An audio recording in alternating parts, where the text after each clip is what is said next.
আসসালামু আলাইকুম আমার প্রিয় ভাই বোনেরা।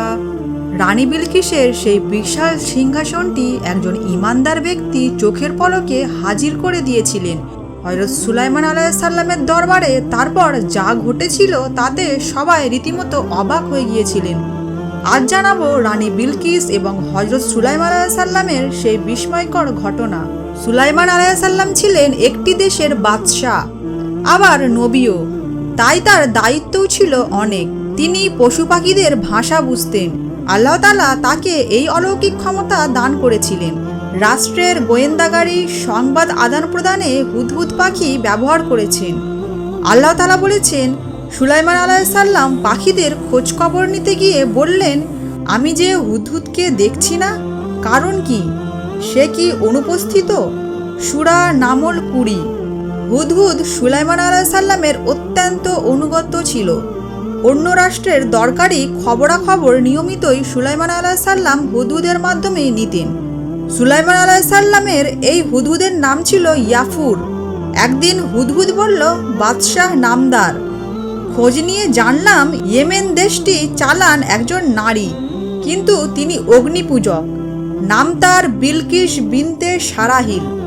সুলাইমান আলাইহিসসালাম খানিক ভেবে একটি চিঠি লিখলেন রানী বিলকিসের কাছে। তাতে লিখলেন, গোমরাহির পথ ছেড়ে দাও, সত্যের পথে ফিরে এসো, অগ্নিপূজা বন্ধ করো, আল্লাহর কৃতজ্ঞতা আদায় করো, তার ইবাদত করো, সময় থাকতে আমার অধীনতা স্বীকার করো। হুদহুদ ঠোঁটে করে এই চিঠি বয়ে নিয়ে পৌঁছে গেল রানী বিলকিসের প্রাসাদে। জানালা দিয়ে ফুরুত করে ঢুকে পড়ল রানীর ঘরে। ঘুমন্ত রানীর বিছানার পাশে চিঠিটি রেখে চলে আসলো। এত সৈন্যের কঠোর প্রহরা ভেদ করে কে রেখে গেল এই চিঠি কেউ বলতে পারল না। রানী চিন্তায় পড়ে গেলেন। অনেক ভেবেচিন্তে সুলাইমান আলাইহিসসালামকে সন্দেহ করলেন, কারণ সুলাইমান আলাইহিসসালাম ক্ষমতা সম্পর্কে তিনি হয়তো জানতেন। তাই সুলাইমান আলাইহিসসালামকে বশে আনতে দামি দামি উপঢৌকন দিয়ে দূত পাঠালেন।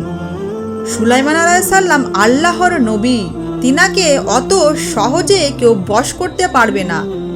পরিষ্কার জানিয়ে দিলেন, রানী বিলকিস কি এসব উপঢৌকন দিয়ে আমাকে খুশি করতে চায়? আমি সম্পদের কাঙ্গাল নয়। তোমাদের রানী এখনো অগ্নিপূজা ছাড়েনি, তাকে গিয়ে যুদ্ধের জন্য প্রস্তুত হতে বলো। খবর পেয়ে রানী রওনা হলো নবী সুলাইমান আলাইহিসসালামের দরবারে। রানী কখন আসছেন, কিভাবে আসছেন, এসব হুদহুদ আগেই জানিয়ে দিল সুলাইমান আলাইহিসসালামকে।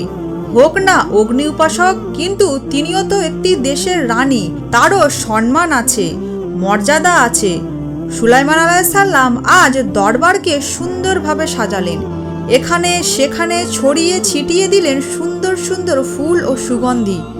রানী আসার আগেই জিনের মাধ্যমে সুলাইমান আলাইহিসসালাম সাবা নগরী থেকে রানীর স্বর্ণখচিত ও পাথরে অলঙ্কৃত সিংহাসন নিয়ে এলেন নিজের দরবারে। রানী এলেন। এখানে নিজের সিংহাসন দেখে তিনি ভেবেই পেলেন না কেমন করে এটা সম্ভব। সুলাইমান আলাইহিসসালাম তাকে অত্যন্ত সুন্দরভাবে ইসলামের দাওয়াত দিলেন, আল্লাহর একাত্মবাদের কথা বললেন। সব দেখে শুনে মুগ্ধ রানী তারপর অগ্নিপূজা ছেড়ে দিয়ে তখনই আল্লাহর একাত্মবাদে বিশ্বাস করতে আগ্রহী হলেন। ফলে সামিল হলেন চিরশান্তির পতাকা তলে, তাওহীদের পতাকা তলে। আপনাদের যদি এই ভিডিওটি ভালো লেগে থাকে, আপনারা অবশ্যই ভিডিওটিকে একটি লাইক এবং চ্যানেলটিকে সাবস্ক্রাইব করে দেবেন। আসসালামু আলাইকুম।